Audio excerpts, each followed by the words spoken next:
É bom que o Palmeiras comece a buscar no mercado um substituto para Vinha.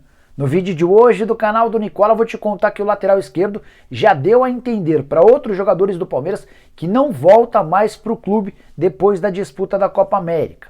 Quero falar também a respeito do São Paulo, que não venceu o Corinthians e fez desse início de Campeonato Brasileiro o pior de toda a sua história em qualquer competição oficial. Por falar no Corinthians, bora te atualizar sobre o futuro de Gemerson e quanto o Timão economiza, com as saídas do zagueiro, do Ramiro e também do Otero, 3 atletas que não vestem mais a camisa alvinegra. Vou falar ainda sobre o Ceará, que pode estar contratando a estrela da Série B do Campeonato Brasileiro, Thiago Nunes muito ameaçado de demissão no Grêmio. Vou te atualizar também sobre o Atlético Mineiro na busca por zagueiros e o Vitória, correndo enorme risco de perder o Ramon Menezes.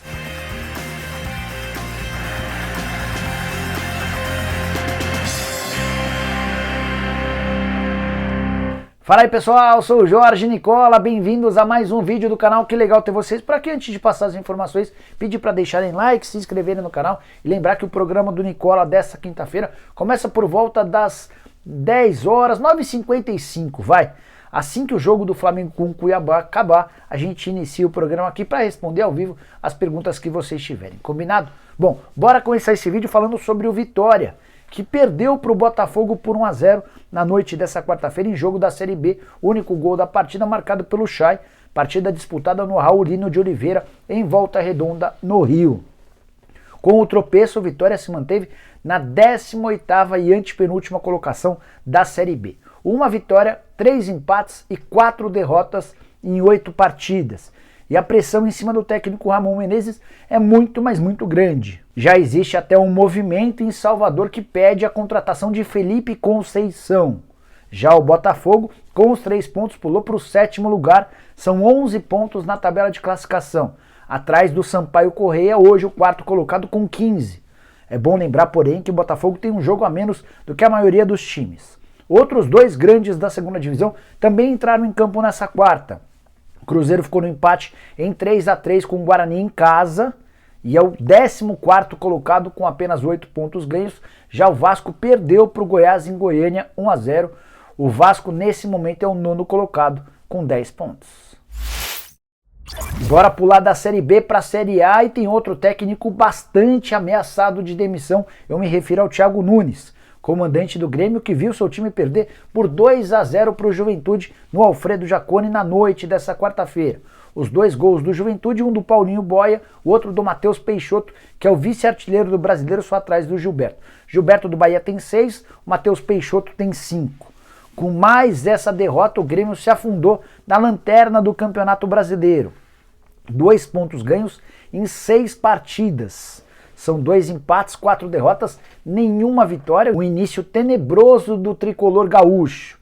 A curiosidade é que o Juventude é o melhor classificado entre os times do Rio Grande do Sul. 6ª colocação com 12 pontos ganhos. O Internacional aparece na metade da tabela, especialmente depois da derrota para o Palmeiras dentro de casa por 2-1. Depois da derrota pro Juventude, os dirigentes do Grêmio se reuniram ainda no Alfredo Jaconi durante 1 hora com o técnico Thiago Nunes para discutir a sua demissão. E entenderam que ele merece mais uma última chance na partida do próximo domingo na Arena às 20h30 contra o Atlético Goianiense. É vencer ou vencer.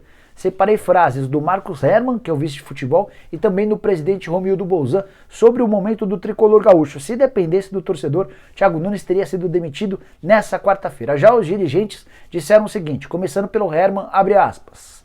O futebol é dinâmico, cada dia é um dia. Não podemos dar prazo, precisamos ter resultado, sem dúvida alguma, fecha aspas. Já o presidente Romildo Bolzan foi bem mais enfático. Abre aspas. Ou fazemos a mudança em uma atitude forte, com uma vitória, ou vamos começar de novo, fecha aspas.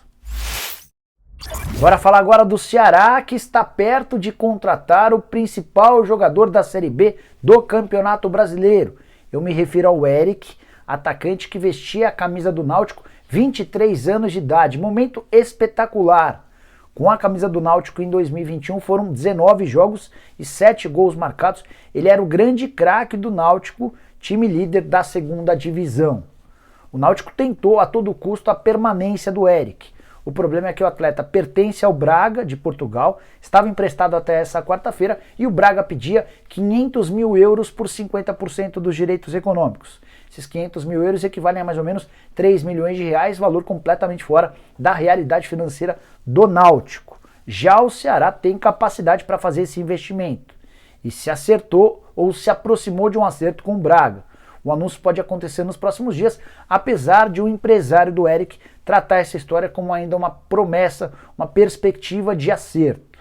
Se de fato o Ceará conseguir a contratação do Eric, vai estar trazendo um jogador extremamente promissor, com bastante a evoluir e que certamente vai ajudar bastante o Guto Ferreira na recuperação do clube dentro do Campeonato Brasileiro.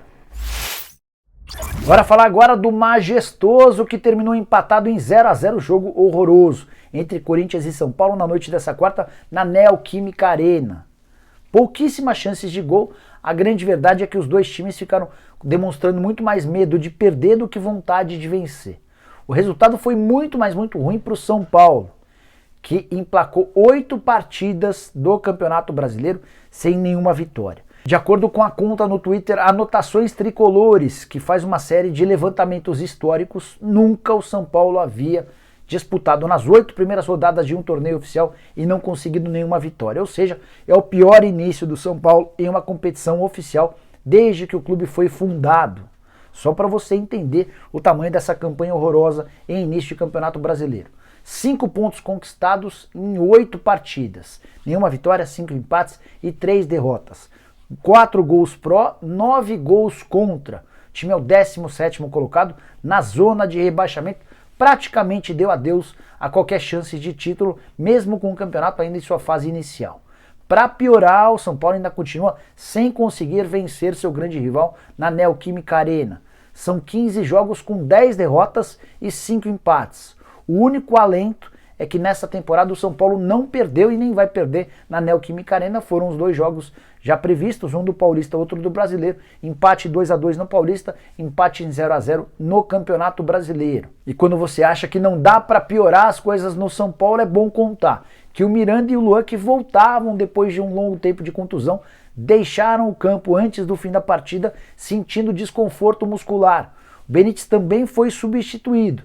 E embora não exista essa informação, é possível que o argentino tenha saído antes do fim do jogo para evitar qualquer tipo de nova lesão. Bora falar agora sobre o Corinthians e as despedidas. Gemerson deixou o timão na noite dessa quarta-feira sem nem entrar em campo. Ele estava no banco de reservas, chegou a ser chamado pelo Silvinho, ele entraria no lugar do Fagner contundido. O Fagner conseguiu voltar a campo e a substituição em relação ao Gemerson não foi feita.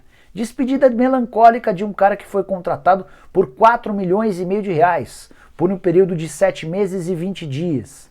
Ele vivia os últimos meses do contrato no Mônaco, não estava sendo utilizado por lá. O Corinthians decidiu pagar esses 4,5 milhões para ter o jogador. O valor inclui pagamento ao Mônaco e também parte do salário do atleta, que embolsava na casa dos 700 mil mensais. Gemerson pediu essa mesma quantia para permanecer. O Corinthians entendeu que não tem capacidade financeira para fazer um investimento tão grande e a partir dessa quinta-feira o Gemerson é um jogador livre. Ele se prepara para passar alguns dias na cidade dele enquanto aguarda por propostas. Imagino que tem muito torcedor atleticano perguntando se o Gemerson pode jogar no Galo. A impressão nesse momento é de que não. Tenho contado nos últimos vídeos que o Atlético considerou alta a pedida dos 700 mil reais por mês do Gemerson. E outro movimento que o Galo fez recentemente indica isso. O Galo já pediu ao Atlético Goianiense a devolução do zagueiro Natan, que é formado na base do Atlético e tem sido emprestado para vários clubes nos últimos anos. Essa, por exemplo, é a segunda passagem do Natan no Dragão. Passagem bastante bacana. Zagueiro de 24 anos, com 22 partidas e 1 gol na atual temporada pelo Atlético Goianiense, titular absoluto. Pela devolução antecipada do empréstimo, o Atlético Goianiense vai ficar com 15% do valor de uma venda futura, assim que o Atlético Mineiro negociar o Natan. Com mais uma chegada de zagueiro, é bem provável que o Gemerson não consiga se encaixar no Galo. A tendência nesse momento é que ele volte para o futebol europeu. Contei para vocês por esses dias que o Porto de Portugal tem a intenção de contratá-lo. Além do Gemerson, também se despediram do Corinthians ao longo dessa semana o meia Otero, venezuelano que estava servindo a seleção do seu país. O contrato terminou nessa quarta-feira e um pouquinho antes, durante o fim de semana, o Corinthians já havia liberado o Ramiro por um período de empréstimo de 1 ano junto ao Al-Ahly da Arábia Saudita. Dessa maneira, com as saídas do Gemerson, do Otero e também do Ramiro, o Timão fará uma economia mensal de R$1,5 milhão. 400 mil do salário do Otero, 400 mil do salário do Ramiro e mais 700 mil mensais que custavam o Gemerson por mês. Só antes de mudar de assunto, queria te contar que o Timão está atrás de reforços. Entre 3 e 4 jogadores serão contratados ao longo das próximas semanas. Contei em detalhes para vocês no vídeo que eu fiz nessa quarta-feira. Bora fechar o vídeo com uma informação exclusiva a respeito de Vinha, lateral esquerdo, que veste a camisa da seleção uruguaia na Copa América.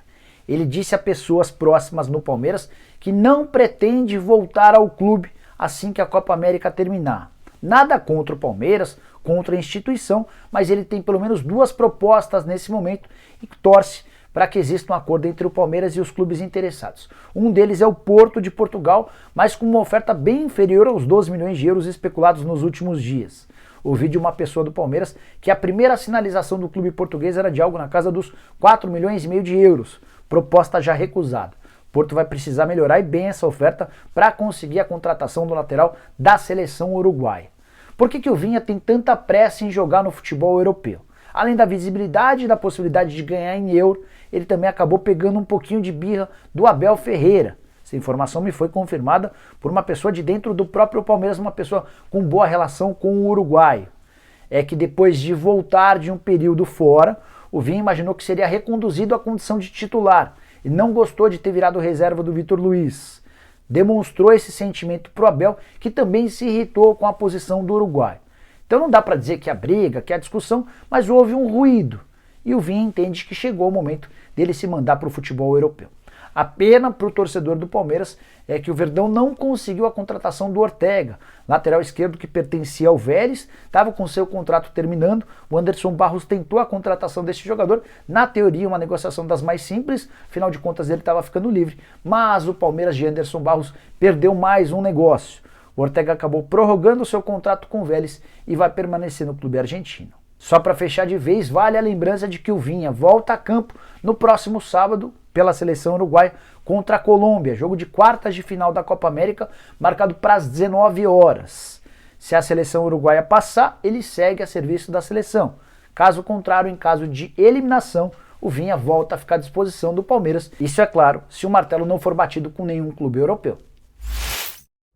Bom, pessoal, eram essas as várias informações que eu queria dividir com vocês no vídeo de hoje do canal do Nicola. Espero que vocês tenham curtido o vídeo. Deixem like por aqui. Quem ainda não se inscreveu no canal, vai apertar esse botãozinho vermelho de inscreva-se para que a gente ganhe cada vez mais inscritos. Combinado? Vejo vocês no fim da tarde e por volta de 9h50, 10 da noite, estaremos aqui ao vivo com o programa do Nicola para responder a todas as suas perguntas. Abraço, tchau, tchau!